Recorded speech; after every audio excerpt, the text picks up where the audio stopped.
This story is titled, Gold Digger Mom Stole My Entire College Fund to Fund Her Lifestyle. So I did this, and she is begging now. Hey everyone, we put a lot of time and effort into finding these stories to keep bringing you the best content. If you enjoy what I do, it would mean the world if you hit that subscribe button. Your support really makes all the difference and keeps this journey going strong. Thanks so much for being here with me. Now let's start the video. OP starts by saying, Hey Reddit, for some context, I'm a 19-year-old college student who still lives at home with my mom. It's not exactly a dream setup, but with how expensive tuition is, it made sense financially.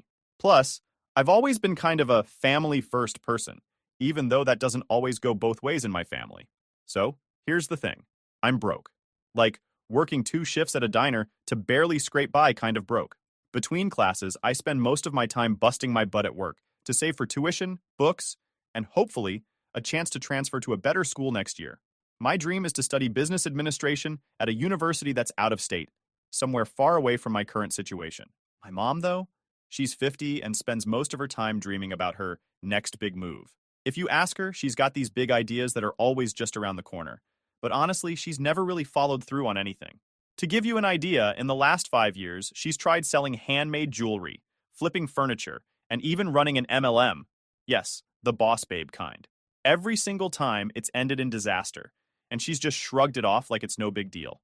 Now, I know that might sound harsh, but I promise I've been supportive, probably more than I should be. I've given her pep talks, helped her set up Etsy accounts, even taken photos of her crafts for social media. But the problem is, none of her plans ever seem to stick. She's great at starting things, but once the novelty wears off, she loses interest. And guess who's left picking up the pieces when it all falls apart? That would be me. Even though I don't make much, I've always contributed to the household expenses. I pay for groceries, utilities, and even chip in for random things like Wi-Fi or my mom's endless Amazon orders. It's not ideal, but I figured it was only temporary until I could transfer and get out of here for good. Anyway, a few months ago, my mom sat me down for one of her serious talks. She said she had a brilliant idea for a boutique business she wanted to start. She was so excited, going on and on about how this was going to be her breakthrough and how she'd finally be able to turn our lives around. At first, I was like, okay, cool. I'm glad she's motivated. But then she dropped the bomb. She wanted me to help fund it. Now, let me be clear.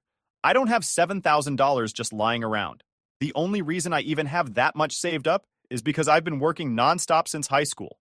Every single dollar has been squirreled away for my dream of transferring schools. This money isn't just savings, it's my future. But my mom didn't see it that way. She told me that family supports family, and that I should see this as an investment in her potential. She promised she'd pay me back as soon as the business took off, saying I'd get my money back tenfold. I told her I needed to think about it. I mean, on one hand, she is my mom, and I felt this pressure to help her. But on the other hand, I knew her track record. She'd never followed through on anything before. So why would this time be any different? That night, I couldn't sleep. I kept running the numbers in my head, trying to figure out if I could afford to take this risk. I couldn't. But the guilt was eating away at me. My mom is really good at making you feel like a terrible person if you don't go along with what she wants. She cried, saying this was her last chance to make something of herself, and that I was being selfish for not believing in her. After 2 days of constant pressure, I finally caved. I withdrew the money from my savings account and handed it over to her. She was over the moon, hugging me and calling me her hero. For a brief moment, I thought, maybe this will work. Maybe she'll prove me wrong. Boy, was I wrong. All right, let me back up a bit and give you some background so you can really understand the dynamics here. My mom and I have always had this complicated relationship. Growing up, it was just the two of us. My dad left when I was a baby, so she's been both parent and provider my whole life. To her credit, she worked hard when I was a kid. We never had a lot, but she kept a roof over our heads and food on the table, even if it meant juggling 2 or 3 jobs at a time. Over the years, my mom chased one dream after another. A YouTube channel, a candle-making business, even a stint in an MLM. Every time she started with enthusiasm, but quickly lost interest, leaving behind nothing but debt and excuses. By the time I graduated high school, I'd learned not to get too invested in her projects. I mean, I wanted to support her, but it was hard to take her seriously when she never stuck with anything. Still, she's my mom, and I felt like it was my job to be there for her, even when she made bad choices. Meanwhile, I was trying to figure out my own life. I've always been pretty independent, mostly because I had to be. I started working as soon as I was old enough, juggling school and part-time jobs to save for college. My plan was simple: work hard, get good grades, and eventually transfer to a better school where I could really thrive. Living at home was supposed to be a temporary thing. I figured it would save me money while I knocked out my general education classes, and then I'd be out of there. But the reality of living with my mom was a lot more draining than I expected. For one thing, she treated me like her personal assistant. Need groceries? I'd better pick them up after work. House needs cleaning? That's on me too. And don't even get me started on the bills. Even though I was technically a dependent, I was paying for way more than my fair share. At first, I didn't mind too much. I mean, I lived there, so it seemed fair to help out. But as time went on, it became clear that my mom was relying on me way more than she should have been. She wasn't working anymore, so everything from the water bill to the Wi-Fi fell on me. And it wasn't just about money. Emotionally, I felt like I was carrying the weight of her dreams too. Every time one of her projects failed, she'd come to me, crying about how life wasn't fair and how she just needed one lucky break. I'd always try to cheer her up, even when I was exhausted from work or stressed about school. But despite all of that, I still believed in my mom. I wanted to believe that she could make something of herself if she just found the right opportunity. So when she came to me with her boutique idea, I thought, maybe this is it. Maybe this time will be different. But it wasn't. So a few weeks after I handed over the $7,000, my mom went into full entrepreneur mode. Or at least, that's what she wanted me to believe. She was constantly talking about her boutique, how it was going to be this chic, one-of-a-kind online store that catered to busy moms who want to look fabulous without breaking the bank. She had a Pinterest board filled with outfit ideas, color palettes, and inspirational quotes like, "Dream big or go home." At first, I'll admit, I was cautiously optimistic. She seemed more focused than she had with her other projects. She talked about finding suppliers, building a website, and even renting a storage unit to keep inventory. It sounded promising. But then the cracks started to show. The first red flag was when she decided to buy a business laptop. Now, don't get me wrong, I understand the need for tools to run a business. But instead of getting something practical, she dropped $2,000 on a top-of-the-line MacBook with all the bells and whistles. When I questioned if that was necessary, she waved me off, saying, "You've got to spend money to make money." The next thing I noticed was the constant flow of Amazon packages. Every day, there was something new. Clothing samples, fancy hangers, packaging materials with her logo on them, even a $300 label maker. Our tiny living room started to look like a warehouse. I asked her how much she'd spent so far, and she brushed me off with, "It's all part of the investment." I started to worry when I realized she hadn't actually done anything to set up the business itself.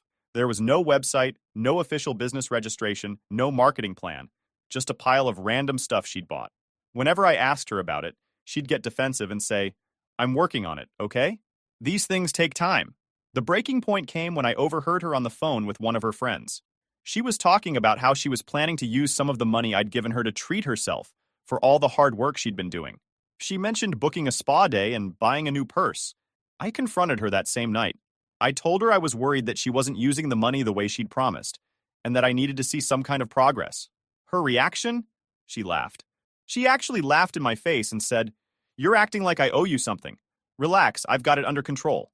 That was when I realized she didn't see this as a loan at all. To her, it was free money, my money, that she could use however she wanted. Things escalated quickly after that. I started keeping a closer eye on what she was doing, and the more I saw, the angrier I got. She wasn't working on the boutique at all. Most days, she'd sit on the couch scrolling through Instagram or binge-watching some random show on Netflix. If I tried to bring up the business, she'd snap at me, saying I was stressing her out and that Rome wasn't built in a day. I tried to stay calm, but it was impossible. This was my savings, my future, that she was blowing on nonsense. I reminded her over and over that she'd promised to pay me back, but she always had some excuse. "I just need a little more time," she'd say. "Once things get rolling, you'll get every penny back." It wasn't just about the money, though. It was the way she made me feel like I was the bad guy for even bringing it up. She'd say things like, "You don't understand how hard it is to start a business," or, "If you can't trust your own mother, who can you trust?" One day, I found out she had lied about something pretty major. She told me she'd set up a meeting with a potential supplier, but when I asked how it went, she got all cagey. I did some digging and realized she'd never even contacted the supplier. Instead, she'd spent the day at a nail salon. That was the moment I snapped. I told her, flat out, that I wanted my money back. No more excuses, no more delays. I needed the money back in my account, and I needed it now. Her reaction? Pure drama. She started crying, saying I was heartless and selfish for not supporting her dream.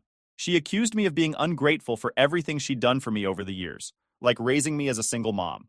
Then she pulled the ultimate gaslight, claiming we'd never agreed on it being a loan in the first place. And that's when she said the words that changed everything. It was a gift. A gift? I couldn't believe what I was hearing. I told her point blank that this was not what we agreed on. I reminded her of the countless times she'd promised to pay me back, but she just rolled her eyes and said, "You're too young to understand how life works." At that point, I realized there was no reasoning with her. She wasn't going to give me my money back, not because she couldn't, but because she didn't want to. She saw it as her money now, and nothing I said was going to change that. For a few days, I felt completely defeated.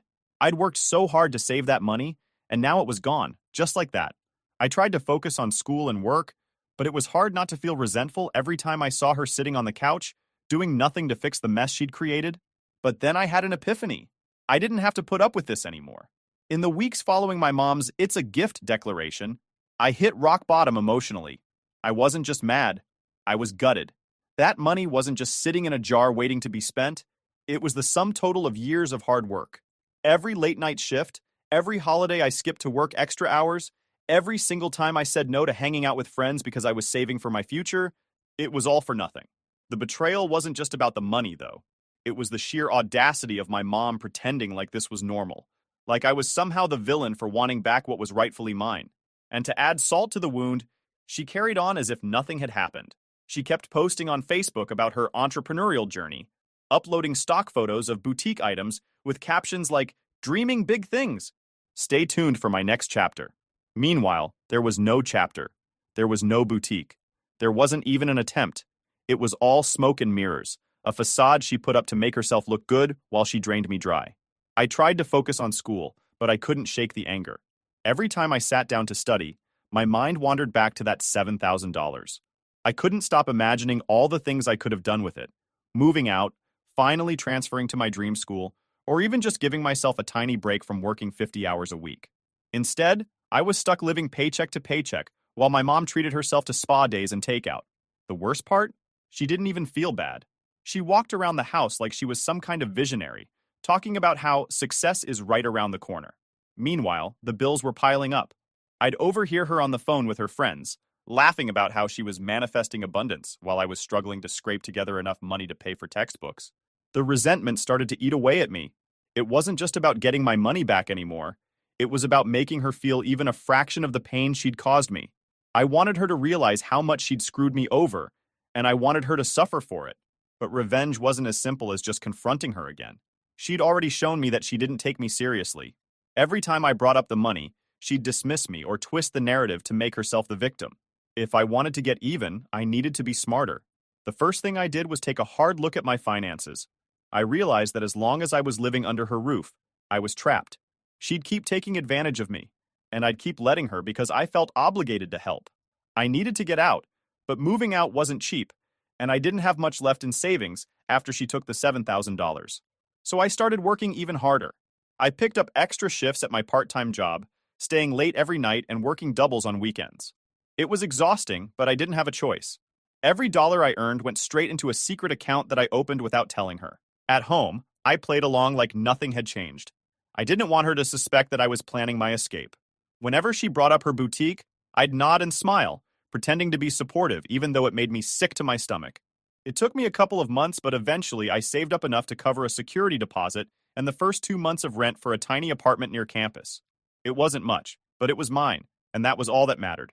The night I moved out was one of the most surreal experiences of my life. My mom had gone out to dinner with friends, so I took the opportunity to pack up all my stuff. It didn't take long. I didn't own much beyond some clothes, a laptop, and a few personal items. Before I left, I wrote her a note. I kept it short and to the point. Period. Mom, since you believe that family doesn't owe each other anything, I'm taking that to heart. I'm moving out, and I won't be helping with the bills anymore. Don't contact me unless you're ready to pay me back the $7,000 you owe me. Until then, I wish you the best of luck with your business. Your selfish daughter. I taped the note to the fridge and walked out the door without looking back. At first, it felt amazing. I was finally free. Free from her guilt trips, free from her excuses, and free from the crushing weight of living with someone who clearly didn't value me. My new apartment was small and a little run down, but it felt like a palace compared to the emotional prison I'd just escaped. But the reality of living on my own hit me hard. Rent, utilities, groceries, it all added up fast. My full-time job barely covered the basics, and I had to take out a student loan to pay for my classes. There were nights when I'd sit in my tiny apartment, eating instant noodles and wondering if I'd made a mistake. Meanwhile, my mom was blowing up my phone. At first, she acted like nothing had happened, sending me texts about random stuff like, "What do you want for dinner?" Or, "Can you pick up milk on your way home?" When I didn't respond, the messages turned passive-aggressive. "I see you're too busy to talk to your mother." Then, finally, the guilt-tripping started. "I sacrificed so much for you, and this is how you repay me?" I ignored every message. If she wasn't willing to pay me back, then she wasn't worth my time. But ignoring her didn't make the pain go away. I still felt like I'd lost a part of myself, like she'd taken more than just my money. She'd taken my trust, my faith in family, and my belief that she'd ever truly care about me as much as I cared about her. And that's when I decided that getting even wasn't enough. I didn't just want her to feel bad. I wanted her to hurt. The idea for my revenge came to me in the quiet of my apartment one night, as I stared at the stack of overdue bills on my table. My mom had always operated on the assumption that I'd be there to bail her out, whether it was financially, emotionally, or otherwise. She saw me as her safety net, someone she could take advantage of without consequence. But what if I removed that safety net entirely? I knew her weakness. She depended on appearances. My mom was obsessed with how people saw her. In her world, she was the selfless, hardworking single mother who did everything for her ungrateful daughter. But what if I exposed the truth? What if I let everyone in her life see the real her? The manipulator, the liar, the person who stole $7,000 from her own child. I started small. First, I contacted the few friends she still had, the ones she constantly bragged to about her boutique. I casually mentioned that I had moved out because my mom had taken my college savings under the guise of starting a business and then refused to pay me back. I didn't embellish or exaggerate, I just told the truth. The reactions were immediate. One of her friends, who I'd known since I was a kid, actually apologized to me. She said she had no idea my mom had done that and promised to confront her about it. Another friend stopped returning her calls altogether. It was petty, sure, but it felt good to poke holes in the perfect image my mom tried so hard to maintain. Next, I took things online. My mom was big on Facebook, posting motivational quotes, pictures of her work-in-progress boutique, read piles of junk she'd bought, and updates about her journey. So I wrote a post of my own. I didn't name her directly, but it wasn't hard to figure out who I was talking about. I laid out the facts. Period. My mom had taken $7,000 of my hard-earned savings, money I'd been saving for years to transfer schools. She promised it was a loan and swore she'd pay me back, only to later claim it was a gift. She hadn't made a single effort to start her business, instead using the money to fund her own luxuries. I ended the post with this period. I've moved out and cut ties for now, not because I don't love her, but because I refuse to let her take advantage of me any longer. Family is supposed to support each other, not exploit each other. I hope she learns that before it's too late. The post blew up. People shared it, commented on it, and even messaged me privately to offer support. A few people who knew my mom personally reached out to say they were shocked and disappointed in her. Others, strangers mostly, told me they'd gone through similar situations and encouraged me to stay strong. My mom saw the post within hours. She called me, screaming about how I'd humiliated her and ruined her reputation. She said I was destroying the family and that I'd regret it. But for the first time, her words didn't affect me. I wasn't scared of her anymore, and that was just the beginning. I knew my mom was financially struggling without me helping with the bills, so I decided to hit her where it hurt. Remember all those Amazon packages she'd been ordering? The ones she'd put on a credit card in my name without telling me? Yeah, I found out about those when I checked my credit report. At first, I was furious, but then I realized I could use it to my advantage. I reported the charges as fraudulent and filed a police report. I also froze my credit and notified the card company that my mother had been using it without my permission. The fallout was brutal. The card company canceled her account and sent her a notice demanding immediate payment of the balance, over $4,000. She tried to play it off, claiming it was a misunderstanding, but there was no getting around it. Her credit score tanked, and she was forced to pay back every penny. By this point, my mom was desperate. Her boutique dream was dead in the water, her friends were ghosting her, and her finances were in shambles.